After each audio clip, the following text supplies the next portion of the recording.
palavra do Senhor, Atos capítulo 16. Aleluia. O Senhor é bom. O Senhor é bom. O Senhor é bom. Aleluia. Atos capítulo 16. Oh, aleluia.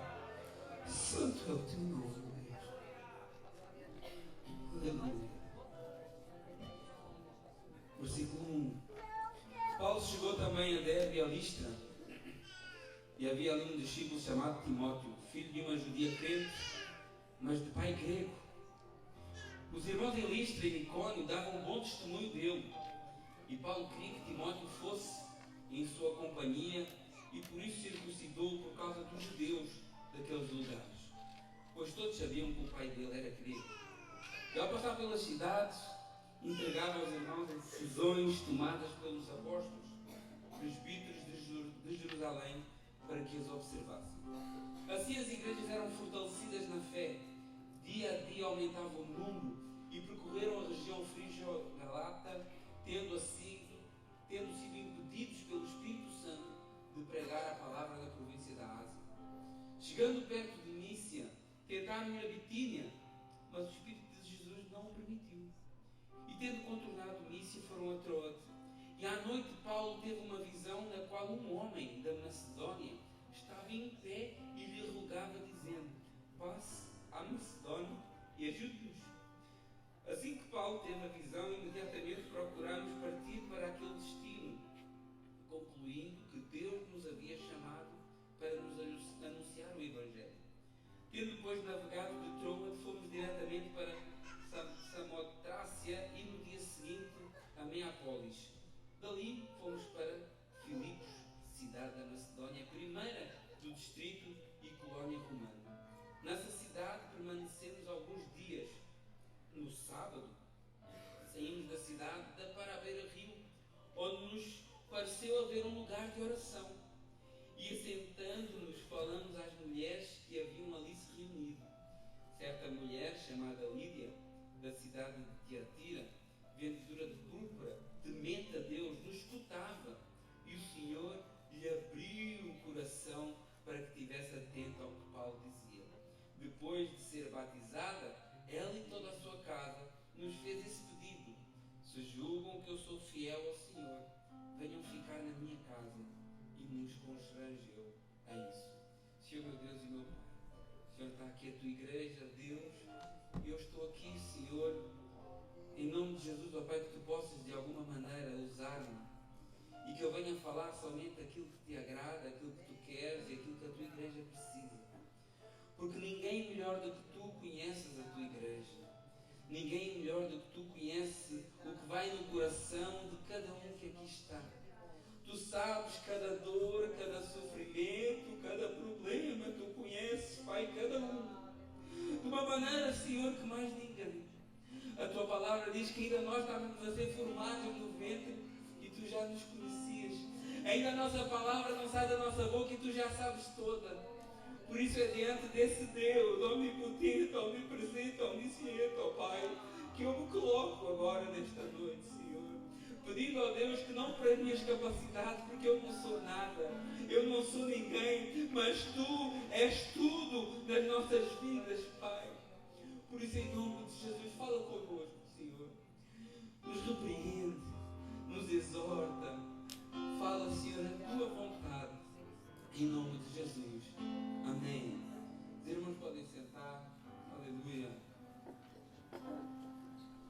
Depois da primeira viagem missionária de Paulo e Barnabé, eles voltam para Jerusalém para discutir alguns problemas doutrinários.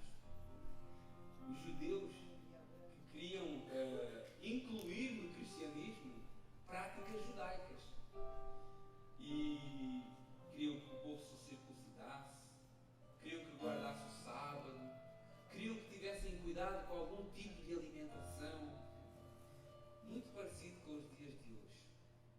E eu estava, na sexta-feira eu vinha de Etampes, nós estivemos lá, foi uma bênção, e eu pedi a Deus uma palavra, e Deus me disse assim, Atos 16. Atos 16, eu estava em Atos 16, mas eu vou falar do quê? Vou falar do carcereiro que ouviu a palavra, vou falar tudo eu já preguei. E quando eu começo a ver Atos 16, diz que nesses primeiros poucos capítulos que nós lemos, versículos que nós lemos, nós vemos os desafios, os tantos desafios que um missionário tem. Mas não só um missionário, qualquer um que se predispõe a fazer a obra de Deus.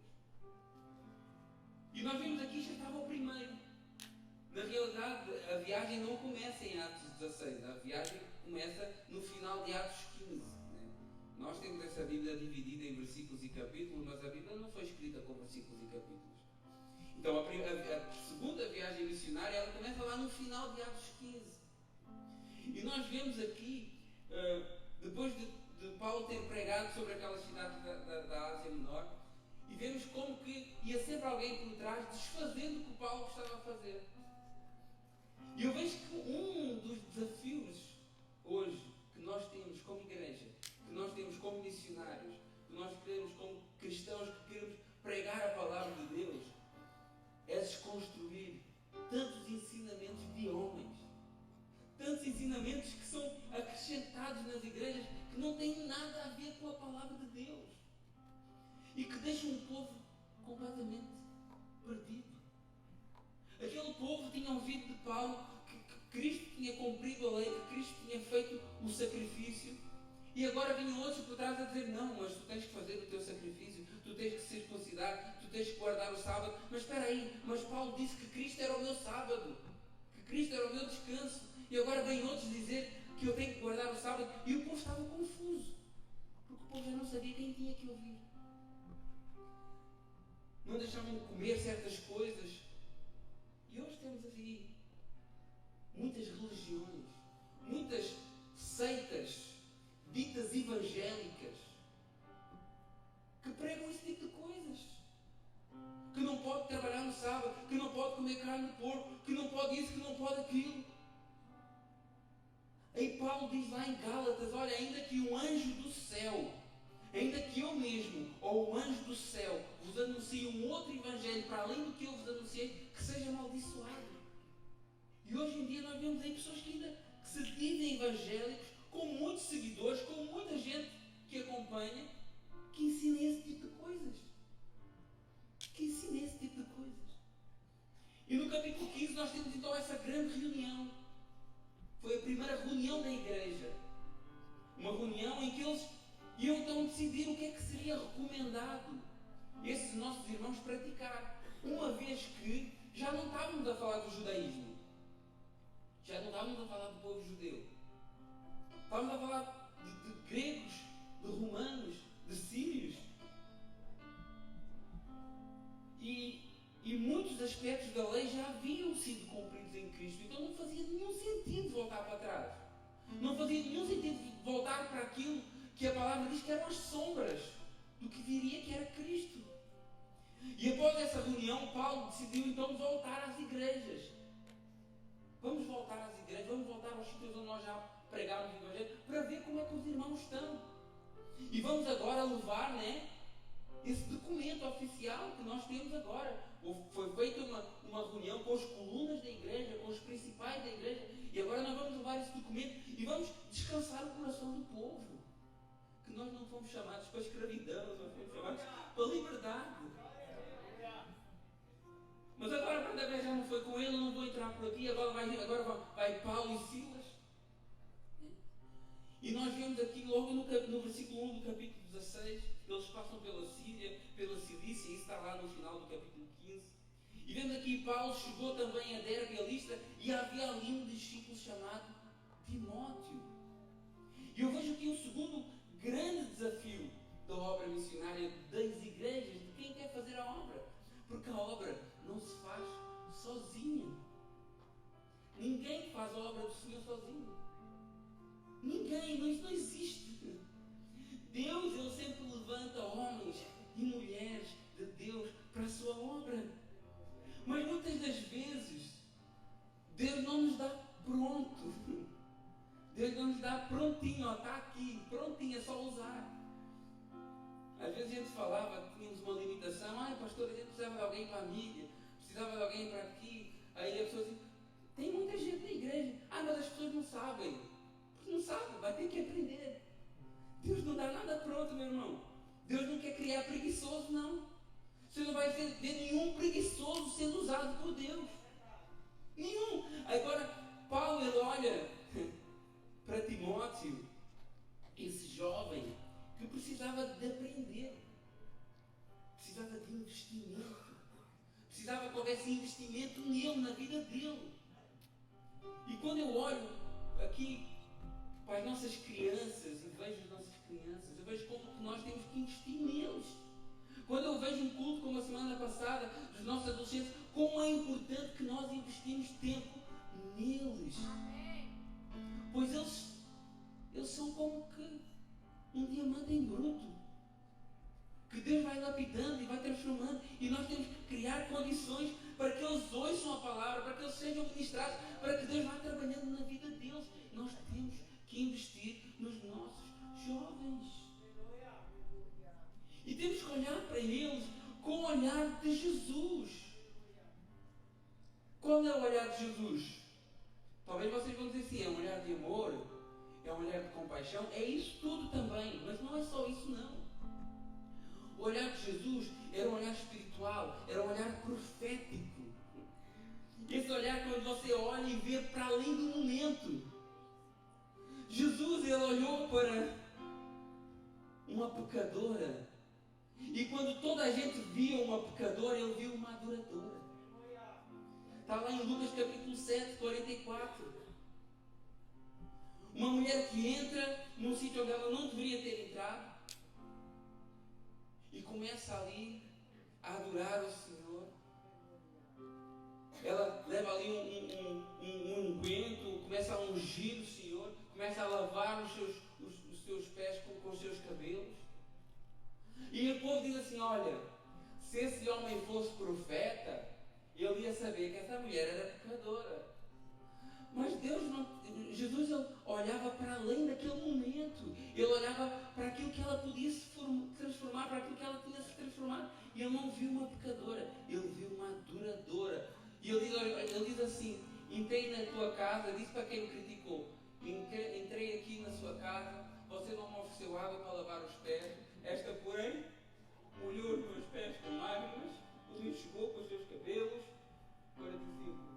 Você não me recebeu com um beijo na face, ela porém, desde que entrei, não deixou de beijar os meus pés. 46. Você não me ungiu a minha cabeça com óleo, esta com perfume ungiu os meus pés. 47. Pois eu afirmo a vocês que os muitos pecados dela foram perdoados, porque ela muito amou, mas aquele a quem pouco se perdoa, pouco ama. Temos que ter esse olhar de Jesus para além daquilo que está à nossa frente. Um olhar profético, um olhar espiritual. Jesus ele olhou para uma mulher adúltera à beira de um poço. Ele viu uma missionária. Ele viu alguém para levar a palavra dele. E nós vemos lá em João capítulo 4, como ela, depois de estar com Jesus, ela larga o seu cântaro e vai falar, pregar quem era Jesus naquela cidade, e muitos creram pelo testemunho que ela havia dado. Não foi porque houve milagres, até porque não está relatado que ela tivesse havido milagres, foi pelo que ela falou, muitos creram. Jesus olhou para um pescador e viu um apóstolo. Paulo olhou para Timóteo e viu um obreiro. Porque Paulo ele sabia que ele precisava de pessoas para se tomar junto com ele. Ele sabia que ele sozinho não ia fazer nada. E nós temos que investir nas pessoas. Ter esse olhar de Cristo. Hoje nós vemos alguém que chega na igreja com um brinco, uma tatuagem, cabelo comprido. Por que é que a gente fala assim? Isso, esse aí é desviado. Esse aí é trombadinha. Esse aí não vai durar muito aqui. Agora o mundo chama ele de volta. Nós não podemos olhar com esse olhar. Esse era o olhar dos fariseus. Esse era o olhar dos religiosos. Esse era o olhar dos santarrões. Irmãos, eu confesso que eu sou um pouco conservador nessas coisas. Também não venham perguntar, pastor, o que é que você acha com brinco, tatuagem? Eu sou conservador nesse aspecto. Mas eu não posso julgar alguém que entra aqui porque Eu não posso julgar alguém por isso, porque eu sei que Deus, Ele usa quem Ele quer. Ele usa quem Ele quer. E nós precisamos nos unir. O individualismo não combina com o Evangelho de Cristo. Ai, mas é muito difícil lidar com o povo. É difícil lidar consigo também, meu irmão. Lamento te dizer. É difícil mesmo. Por isso que a palavra nos diz assim: suportem-se uns aos outros. Mas eu acho que poucas pessoas sabem o verdadeiro sentido dessa palavra. Suportem-se uns aos outros. Nós entendemos assim: ele não presta, mas eu vou ter que suportá-lo. É assim que a gente entende. Quase toda a gente entende assim. Ele é mau mesmo, mas a gente vai suportando. Mas essa palavra tem um significado muito diferente do que isso.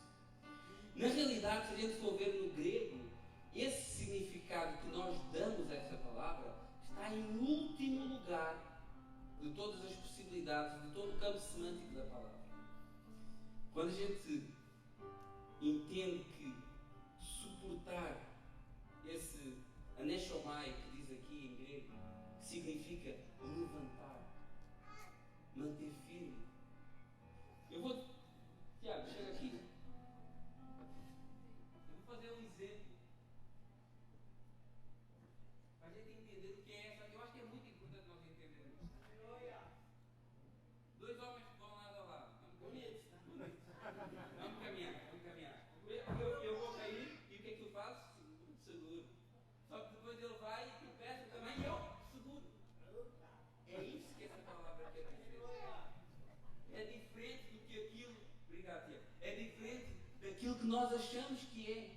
Suportar uns aos outros e andar lado a lado, e quando um cai o outro levanta, quando o outro tropeça o outro levanta. E isso que é suportar uns aos outros. Não é porque o outro não presta, eu tenho que engolir, não. E se você não entende que você vai precisar sempre de alguém para o levantar, sempre de alguém para suportar, isso só significa que você já está caindo há muito tempo e nem sabe. Timóteo foi alguém importante na vida de Paulo, a quem Paulo chamou o verdadeiro filho na fé. Nós precisamos uns dos outros. Nós precisamos uns dos outros. Quer você queira, quer não, nós precisamos uns dos outros. Eu preciso de cada um que aqui está. Eu preciso da Estela. Eu preciso da Lorena. Eu preciso do irmão João. Eu preciso do Juan. Eu podia dizer o nome de todos aqui, porque eu preciso de todos aqui. Porque eu sei que se um dia eu tropeçar, vocês estão aqui para me levantar.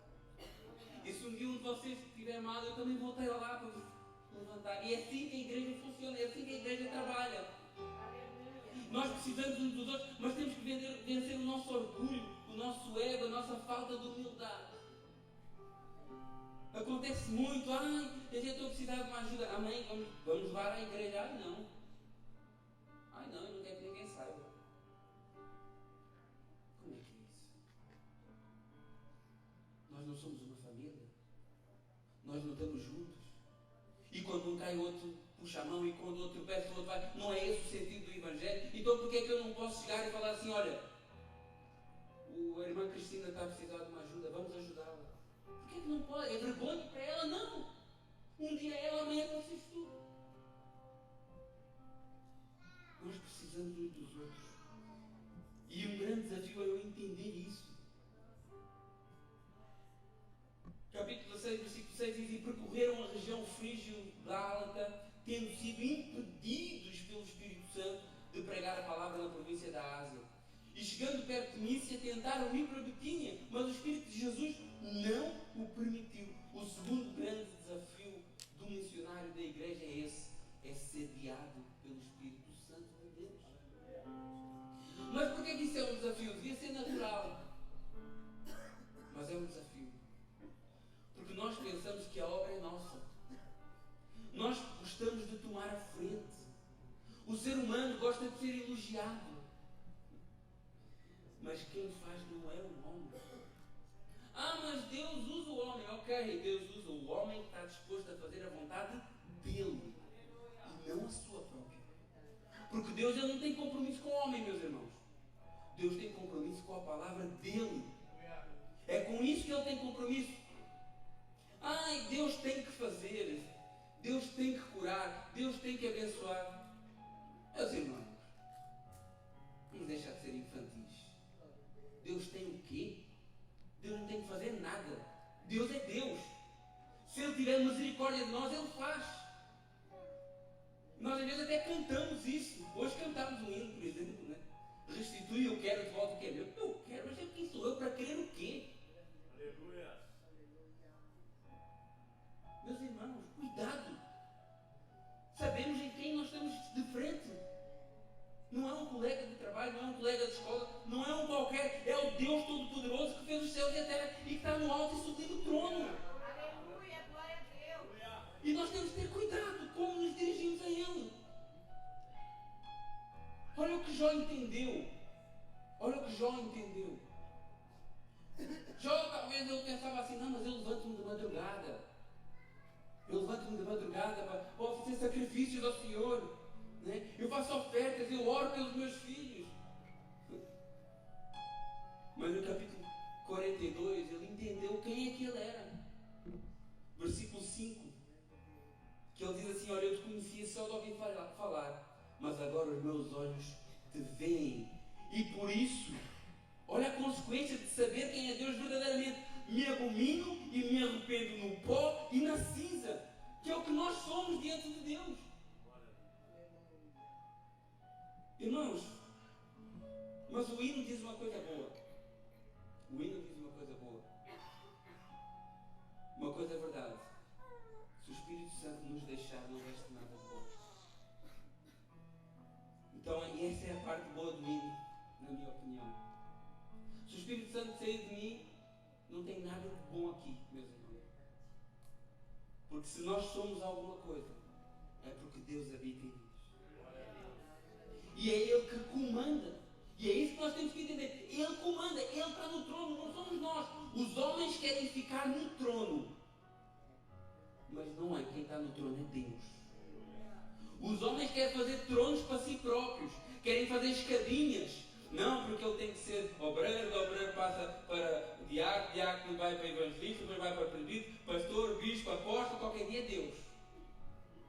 Os homens fazem essas coisas, mas isso não é. Deus não fez isso. Deus não fez isso. E é Ele que comanda. E às vezes o Espírito Santo diz assim, olha, parou, presta atenção, estás a fazer a obra de Deus, mas eu não estou contigo. Tem muita gente fazendo a obra de Deus sem Deus. E às vezes Ele diz, para. Estamos tão envolvidos. A irmã Ângela colocou uma coisa muito, muito interessante na segunda-feira sobre o ativismo religioso. Às vezes queremos estar tão envolvidos na obra das coisas de Deus e Deus está aqui, e a gente nem presta atenção para Deus. E o Espírito Santo diz para às vezes, e Ele disse aqui. E Ele diz chega, às vezes eu também diz chega. Esquece isso, deixa para trás. Investe as tuas energias noutra pessoa. E às vezes Ele diz cancela. A nós disse cancela aqui há 2 semanas atrás. Nós tínhamos preparado um culto de louvor no sábado, juntamente com o batismo, e o Espírito Santo disse, cancela. Não quero. E eu cancelei, mandei cancelar. Pedi para fazer um cartaz, mas cancela. Mas cancela. Porque é o Espírito Santo que manda, não somos nós. E no dia que nós acharmos que somos nós que mandamos, está tudo estragado, meus irmãos. Está tudo estragado. Mas foi o que ele fez aqui. Paulo tinha planos. Eu imagino Paulo com Timóteo e Silas pensando assim, olha, vamos para Betínia, vamos ali. Aí o Espírito Santo diz, não vais, porque quem dirige sou eu, não és tu. Aí vocês podem perguntar, mas e Betínia não merecia ouvir o Evangelho? Aquela região da Ásia não merecia ouvir? Claro que merecia, e ouviu, só não ouviu naquela altura, mas ouviu, porque 1 Pedro 1, Pedro se dirige aos irmãos de Betínia. Então o Evangelho chegou lá. Só que não era Paulo que tinha que levar. Não era naquele momento que tinha que ser. E Deus sabe o momento certo para cada uma das coisas. Nós pensamos que sabemos e que somos muito inteligentes, mas Deus sabe o momento certo para todas as coisas. E às vezes assim, olha, continua. Aí os irmãos falam assim, opa, desiste daquele, aquele ali não tem jeito, o Espírito Santo diz, continua. Ai, mas aquele familiar não tem jeito, o Espírito Santo diz, continua. Ai, mas aquele filho está completamente perdido, o Espírito Santo diz, continua. Aleluia. Às vezes também diz, continua. E nós não podemos encaixar o Espírito Santo na nossa caixa de ideias e naquilo que nós achamos que é o correto ou que não é correto para a sua igreja. João capítulo 3, versículo 8 diz, o vento sopra onde quer. Você ouve o barulho que ele faz, mas não sabe de onde vem nem para onde vai. É assim todo o que é nascido do Espírito Santo. Domingo passado nós podíamos ter chegado às 19 horas e acabado o culto. Mas o Espírito Santo disse, não, continua. Continua. Ah, pastor, mas 3 horas de culto tem que ter ordem e decência. Tem que ter ordem e decência, sim. Ninguém ficou obrigado a ficar aqui. Quem quisesse podia ter ido embora. Mas o Espírito Santo estava a trabalhar, estava a convencer, estava a quebrantar corações. E nós vamos parar isso? O Espírito Santo que controla, que domina. Atos capítulo 16, 9 e 10 continua. E à noite Paulo teve uma visão na qual um homem estava em pé e lhe rogava dizendo, passa a Macedónia e ajude-nos. Os estudiosos dizem que era Lucas que estava aqui a clamar, porque a partir do 10 ele já começa a falar na primeira pessoa, no nós. Assim Paulo teve a visão imediatamente, procurámos, ou seja, agora Lucas já estava, procurámos partir daquele destino, concluindo que Deus nos havia chamado para anunciar o Evangelho. Outro grande desafio nosso é ouvir a voz de Deus. É ouvir a voz de Deus. Toda a gente quer ouvir a voz de Deus. E toda a gente quer. Aquilo que a pessoa às vezes mais quer é que alguém se levante e vá e diga tudo aquilo que a pessoa precisa de ouvir. Toda a gente quer ouvir a voz de Deus. Que Deus vai mudar o meu cenário, que Deus vai abrir uma porta, que Deus vai me dar o marido dos sonhos, a mulher dos sonhos, o filho dos sonhos, o carro dos sonhos, tudo dos sonhos. Toda a gente quer ouvir isso. Toda a gente quer ouvir Deus falar. Mas Deus fala a quem o busca, meus irmãos. Eu quero que Deus fale comigo, mas eu não oro. Eu quero que Deus fale comigo, mas eu não busco na palavra. Eu quero que Deus fale comigo, mas eu não consagro a minha vida. Como é que Deus vai falar contigo, meu irmão? Como é que isso vai acontecer? Você gosta de falar com alguém que não... Vamos fazer um exemplo prático. Você está à mesa com alguém e esse alguém está no telemóvel e você está a conversar com a pessoa. Você gosta de falar com alguém assim? Com alguém que não está nem aí para si? Com alguém que não está minimamente preocupado com aquilo que você tem para dizer? Então como é que você quer que Deus fale consigo? Se você não está nem aí para ele. A realidade é essa, meus irmãos. Muitos de nós não estamos nem aí. A gente não ora, a gente não busca, a gente não lê a palavra, a gente não há nada. Como que vamos ouvir a voz do Senhor? E muitos mesmo não querem. E muitos mesmo não querem ouvir a voz do Senhor. Porque sabem que aquilo que Deus vai dizer requer mudança, requer renúncia, requer uma posição diferente na nossa vida. Por isso que muitos nem sequer querem saber. Porque muitos não querem mudar. Muitas pessoas não querem mudar. Querem continuar do jeito que estão. Pensa Pedro, João capítulo 21, um barco cheio de peixe. Cheio de peixe, até à pinha, como dizem em Portugal. Que o barco tinha dificuldade em sustentar todo aquele peixe. Quanto dinheiro Pedro podia ter ganho com os seus discípulos como resultado daquela peixaria que ele apanhou ali?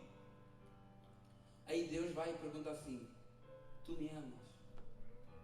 E ele: não, tu sabes que eu te amo. Então apacenta as minhas ovelhas. Aí vai lá e: tu me amas? Deus, tu sabes que eu te amo.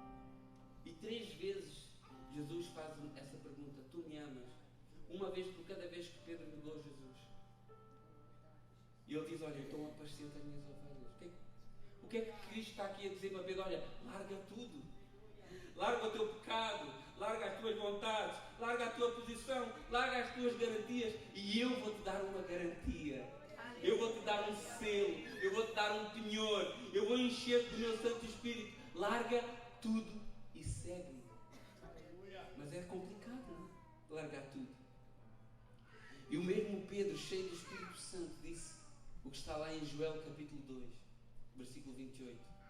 E acontecerá que depois disso derramarei o meu Espírito sobre toda a humanidade, e os filhos e filhas de vocês profetizarão, e os velhos sonharão, e os seus jovens terão visões. Até sobre os servos e sobre as servas derramarei o meu Espírito naqueles dias. Deus ainda fala hoje. Deus ainda fala hoje. O Espírito Santo ainda opera hoje. Agora eu tenho que me colocar na posição. Atos capítulo 16, continuação do texto, versículo 13. No sábado, saímos da cidade para a beira do rio, onde nos pareceu haver um lugar de oração. E assentando-nos, falámos às mulheres que haviam se reunido ali. O quarto desafio são o desafio das circunstâncias. Irmãos, se eu fosse por aquilo que me apresentaram, eu não estava aqui. Se eu fosse pela circunstância. Porque pensa me venderam a França de uma maneira tão má que eu podia ter dito, não quero ir para lá. Se eu tivesse preocupado com as circunstâncias, eu não teria vindo para aqui. A honra e glória do Senhor, hoje faz um ano que eu estou aqui. Faz um ano que eu estou ali a casa. Mas porque eu não olhei para as circunstâncias, eu não sou melhor do que ninguém, mas isso aí eu não fiz. Isso aí eu não fiz. Porquê que Pedro não foi para uma sinagoga? Porque Paulo sempre ia para uma sinagoga. Ele chegava à cidade e naquela cidade tinha uma sinagoga e ele ia para lá e pregava a palavra e ia nas Escrituras e mostrava que Cristo era aquele que estava nas Escrituras. Só que em Filipos não havia sinagoga. Porque para haver sinagoga tinha que haver pelo menos 10 cabeças de casado. Não havia isso. Então, mas isso não impediu de maneira nenhuma que Deus fizesse a obra. Não havia igreja, não havia templo. Mas isso não parou Deus. Porque a obra de Deus, se a obra é de Deus, nada vai frustrar. Nada vai frustrar a vontade de Deus. Ah, sim, pastor, mas e se não houver dinheiro? Deus manda dinheiro. Deus manda. Deus manda alguém para dar, meu irmão. Se não houver dinheiro, Deus manda dinheiro. A gente nem pensa nisso. Se a gente for pensar nisso, faz nada. Deus manda. Deus manda o recurso. Ah, mas se não houver pessoas, Deus manda pessoas, já falamos aqui. Ah, mas se não houver obreiro, Deus manda o obreiro. Mas se não houver tempo, não precisa de tempo, vamos para a beira do rio. Que foi o que a igreja fazia aqui. Ele chega em Filipos e vai para a beira do rio. Hoje os homens, nós estamos muito preocupados com templos, com igrejas grandes, com muitas condições, e fazemos obras e fazemos investimentos. Paulo estava preocupado com o corpo de Cristo, porque ele sabia e ele entendia bem a diferença da igreja e do corpo de Cristo. As igrejas têm templos, as igrejas têm catedrais. Meus irmãos, vai ficar tudo aí, vai ficar tudo por aí. Agora o corpo de Cristo não. O corpo de Cristo, que é constituído por todos aqueles que lavaram as suas vestes no sangue do Cordeiro, todos aqueles que receberam Cristo como Senhor e Salvador, esse é o corpo de Cristo. Independentemente de estarem aqui, estarem do outro lado, esse é o corpo de Cristo. E esse corpo de Cristo não vai ficar para trás. Tessalonicenses 4:6 diz: porque o Senhor mesmo, dada a palavra de ordem, ouvida a voz de arcanjo, ressoada a trombeta de Deus, descerá dos céus, os mortos em Cristo ressuscitarão primeiro, depois nós, os vivos que ficarmos, seremos arrebatados juntamente com eles entre as nuvens para o encontro com o Senhor nos ares, e assim estaremos para sempre com o Senhor. A igreja vai ficar aí. É o seu vestido bonitinho que você usa, vai ficar aí. O seu carro bom que você comprou, trabalha de manhã à noite, nem tem tempo para vir para a igreja, vai ficar aí. A sua casa que você comprou vai ficar tudo aí. Eu não estou a fazer apologia que você não tem que ter isso, não. Eu também tenho um carro e também tenho uma casa. Mas eu não ponho a minha confiança nisso. eu não deposito a minha fé nisso. Eu não deixo de cuidar da minha família, da minha casa, dos meus filhos, da igreja, da minha vida espiritual por causa disso. Essa é a grande diferença, porque isso vai ficar tudo por aí. O próprio Jesus disse assim: olha, que o coração de vocês não fique angustiado. Creem em Deus, creiam também em mim. Na casa do meu Pai há muitas moradas. Se não fosse assim, eu já teria dito: pois vou preparar lugar para vocês. E quando eu for preparar um lugar, voltarei para os receber para mim mesmo. Para onde eu estou, vocês estejam também. É curioso que o mundo ocidental, porque a igreja entrou no mundo ocidental por Filipos. Filipos foi a primeira cidade europeia a ser evangelizada. A primeira igreja da Europa foi lá. E é curioso que no mundo ocidental, que estava agora a receber pela primeira vez a palavra de Deus, este mundo que nós fazemos parte, que nós dizemos que é um mundo desenvolvido, mas onde foi investido tanto em mega igrejas, em mega templos, catedrais. Basta olhar por aí na França, qualquer cidadezinha tem uma catedral. Imagine o investimento que está ali. Notre Dame foram angariados $1 bilhão. Vocês têm consciência do que é isso? $1 bilhão. $600 mil só nas primeiras 24 horas. Pois veio-me falar que não há dinheiro para matar a fome do povo. Só nas primeiras 24 horas, $600 mil. Este mundo ocidental esqueceu-se que tudo começou à beira do rio. Como nós estamos hoje longe dessa realidade. Como nós, como igreja, hoje estamos longe dessa realidade. Estamos preocupados com coisas, com bens, com imóveis, com coisas perecíveis. E Deus tem nos chamado para a simplicidade do Evangelho. Um Evangelho simples. Um Evangelho de pessoas simples, com palavras simples.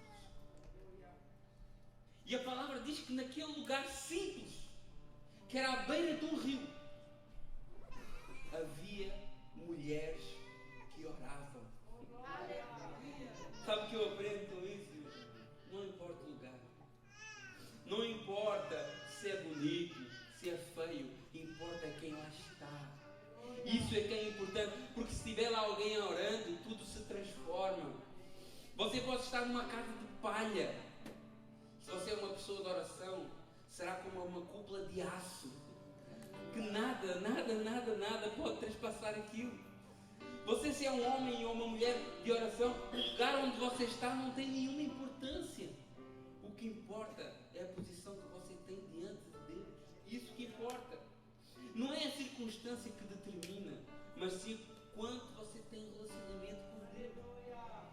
Crônicas, 2 Crônicas, capítulo 7, 14 diz: se o meu povo, que se chama pelo meu nome, se humilhar, orar, me buscar, se converter dos seus maus caminhos, eu ouvirei dos céus, perdoarei os seus pecados, sararei a sua terra. E você diz assim: sim, pastor, mas nessa altura eles estavam a falar do templo de Salomão. É verdade. Mas olha o que é que Paulo diz: vocês não sabem que são o santuário de Deus e que o Espírito de Deus habita em cada um de vós? Então não é preciso mais templo, meus irmãos. Não é preciso mais templo. Não é preciso mais um sacerdote. Não é preciso mais um dia de semana. É preciso o sangue de Cristo nas nossas vidas e mais nada. O sacrifício já foi oferecido. O sacrifício já foi oferecido. Agora tenhamos, pois, ousadia para entrar no Santo dos Santos, pelo novo e vivo caminho, que é Cristo Jesus. Atos capítulo 16 continua e diz: certa mulher chamada Lídia, da cidade de Tiatira, vendedora de púrpura, temente a Deus, nos escutava, e o Senhor lhe abriu o coração para que estivesse atenta ao que o Paulo dizia. terceiro grande desafio nosso é o desafio do preconceito. O Evangelho entra na Europa e a primeira pessoa convertida é uma mulher. Numa altura em que estas mulheres sofrem preconceito sobre a efetividade do ministério feminino. E o Espírito Santo, através da sua palavra, nos mostra que essas discussões são tão inúteis como os homens que as fomentam. Atenção que eu não estou aqui a falar do ministério pastoral feminino, não. Não estou a falar do ministério pastoral feminino. A palavra ela é bem clara. O homem é o cabeça da mulher. E contra isso a gente não pode. Isso não é machismo. Isso é Bíblia. Se você não concorda com isso, então você não concorda com a Bíblia.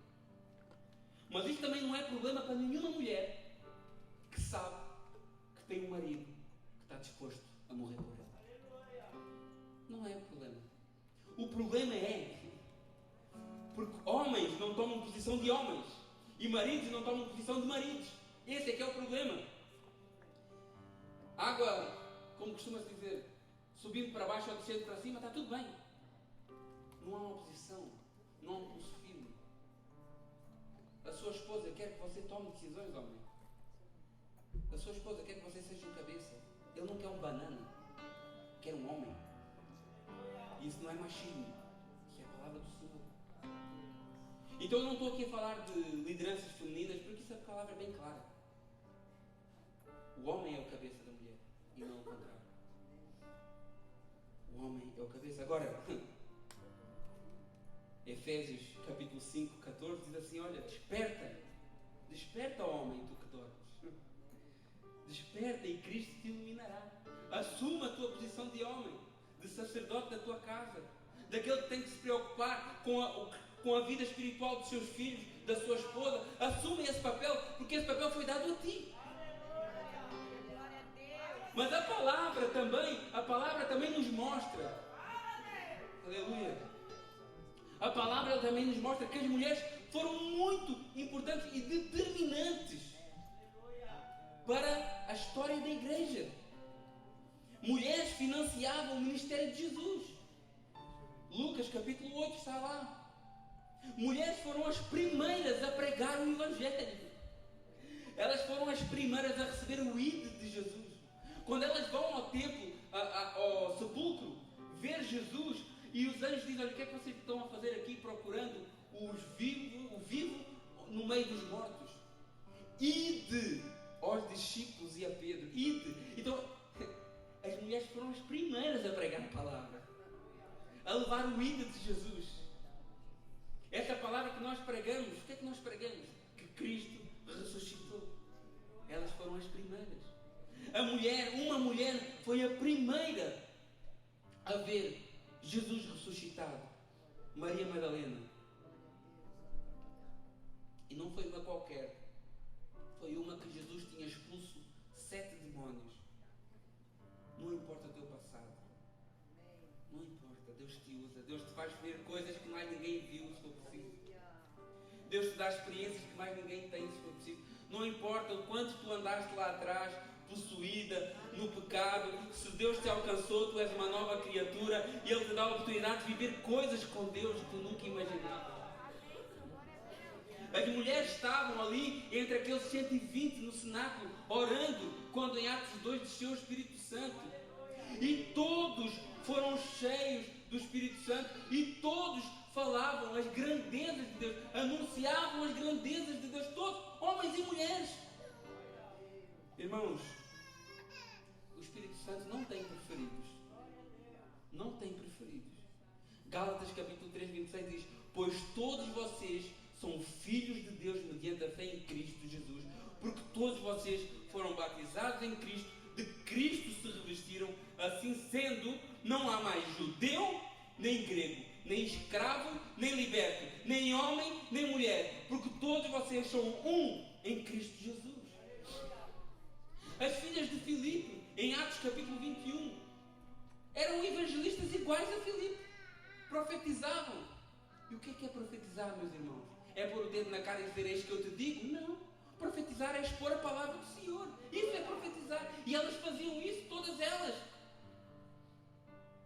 O próprio apóstolo Paulo, ele levantou diaconisas em Coríntio e as recomendou à igreja em Roma. Hoje são mais as mulheres que servem na casa do Senhor do que homens. Onde é que estão os homens aí? Desperta, tu que dormes. Me perdoam, eu sei que a semana passada o Tiago já esteve aqui, já vos deu um punch, mas hoje a palavra pode ser dura, mas não precisa. Nós, homens, precisamos de ouvir isso. Precisamos tomar uma posição.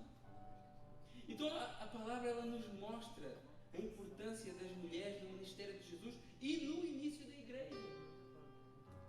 Vamos ficar de pé. Foi uma mulher a primeira convertida na Europa. E depois de ser batizada, versículo 15, Atos 16, ela e toda a sua casa nos fez este pedido: se julguem que sou fiel a Deus, venham ficar na minha casa. E nos constrangeu a isso. Vejam como esta mulher influenciou toda a sua família. Toda a sua família. E ela levou tudo aquilo que ela tinha recebido de Paulo, tudo que ela tinha recebido do Senhor, ela sem hesitar, ela levou para a sua casa, ela levou para a sua família. Porque, meus irmãos, a melhor coisa que você pode partilhar é o Evangelho. Não há nada tão valioso que você possa partilhar que não seja o Evangelho. Não há nada que vá ter um impacto na vida das pessoas tão poderoso, tão forte, do que não seja o Evangelho. Não há nada. Você pode chegar ali e dizer que o Paris Saint-Germain perdeu, que a França ganhou 14-0. Isso é tudo informação, ok, mas isso não vai acrescentar nada à vida das pessoas. Agora, se você chega e diz que Jesus salva, Jesus liberta, Ele morreu numa cruz por nós, Ele ressuscitou ao terceiro dia, está no céu e um dia vem nos buscar, isso sim vai ter um impacto na vida das pessoas. Aleluia, glória a Deus. Andamos tão concentrados, né, com os nossos objetivos, com os nossos planos. Eu quero ir isso, eu quero fazer aquilo, eu quero, eu vou. Irmãos, se Deus desligar o oxigênio aí do teu lado, meu irmão, acabou. Você não faz mais nada. Se Deus desligar a tomada, acabou, você não faz mais nada. Deus é que controla as nossas vidas. Deus é que decide quem vive, quem morre, quem vai, quem vem. É Deus, não sou eu, não somos nós. E essas mulheres, eles criam Jesus em sua casa. Eles criam a presença do Senhor em sua casa. Elas criam a palavra do Senhor em sua casa. Eles criam Paulo ali todos os dias. Porque quando estava ali Paulo, ele ia falando do Evangelho, ia falando de Deus, e elas iam sendo edificadas. E elas criam isso acima de todas as coisas. E naquela casa, daquela mulher, nasce a primeira igreja da Europa. A primeira igreja da Europa. Não havia uma catedral, não havia um mega templo, não havia um espaço que esbanjava riqueza, não. Era uma casa simples, uma igreja que na realidade começa à beira do rio e que a partir dali se expande para todo o mundo ocidental. Trabalho em casa é algo que me apaixona. Por isso que eu gosto tanto das células. Eu fico preocupado porque eu queria estar em todas ao mesmo tempo, mas é todas à sexta-feira. Eu fico triste quando eu não vou lá em Vigagar. Fico triste quando agora faz tempos que eu não vou a Melan. Sexta-feira vou a Melan. Amém! Faz tempos que eu também não vou a Brunoá, também tenho que ir a Brunoá. Então é algo que me apaixona, porque a igreja começa assim. A igreja começa assim, é nas casas, é na simplicidade. É na simplicidade. Que a gente possa estar bem ciente desses desafios que vêm sobre nós, como corpo de Cristo. Os falsos ensinos, a falta de obreiros, sermos dirigidos pelo Espírito Santo, ouvir a Deus, não olhar para as circunstâncias e não ser preconceituoso. Vamos adorar o Senhor.